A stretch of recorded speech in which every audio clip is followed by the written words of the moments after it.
ဟယ်လိုအားလုံးပဲမင်္ဂလာပါရှင်ခါရဲ့ဘလော်လေးကနေပြန်လည်ကြိုဆိုလိုက်ပါတယ်ဒီနေ့တော့ငှက်ပြောပေါင်းလှုပ်နည်းလေးကိုဝေမျှပေးသွားမှာပဲဖြစ်ပါတယ်အရင်ဦးဆုံးငှက်ပြောပေါင်းလှုပ်ဖို့အတွက်ကိုတော့ကမွန်းကျင်ရွက်ကိုရင်ရွေးဆွဆွနဲ့ပြုတ်ထားမှာဖြစ်ပါတယ်အနှဲငယ်လေးစူပွက်လာပြီးဆိုရင်တော့အခွန်နှွားပြီးသားငှက်ပြောသီးလေးတွေကိုထည့်ပြီးတော့ပြုတ်ပြရပါမယ်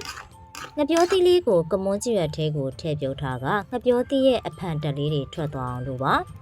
ကမွန်းကျင်ရွက်အစားဒီနေရာမှာအချင်ရွက်တစ်မျိုးမျိုးနဲ့ပြုံရင်လေးရတယ်ပေါ့နော်15မိနစ်လောက်ကြာပြီဆိုရင်တော့ငှက်ပြောသီးလေးတွေကိုဆယ်ပေးရင်ရပါပြီ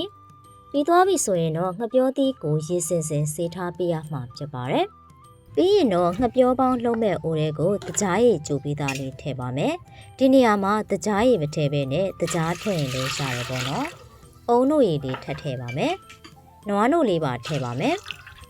အရသာအလေးပင်အတွက်စားလေးအနှင်းငယ်ပါထည့်ပါမယ်။ပြီးရင်တော့စူပွက်တဲ့အထိအနှင်းငယ်ကြိုပေးရမှာဖြစ်ပါတယ်။နည်းနည်းလေးစူပွက်လာပြီဆိုရင်တော့အခုနောက်ကရေစေးကြောတန်းစင်ထားတဲ့ငှက်ပြောသီးလေးတွေကိုထည့်ပေးရင်ရပါပြီ။ငှက်ပြောသီးထည့်ပြီးလို့စူပွက်လာပြီဆိုရင်တော့တာကူဆန်လေးထည့်တာကြိုက်တာကြောင့်တာကူဆန်လေးကိုထည့်ပေးရမှာဖြစ်ပါတယ်။ဒီနေရာမှာတာကူဆန်မထည့်လဲရတယ်ပေါ့နော်။ကျမကတာကူဆန်ကြိုက်လို့ထည့်တာလေးဖြစ်ပါတယ်။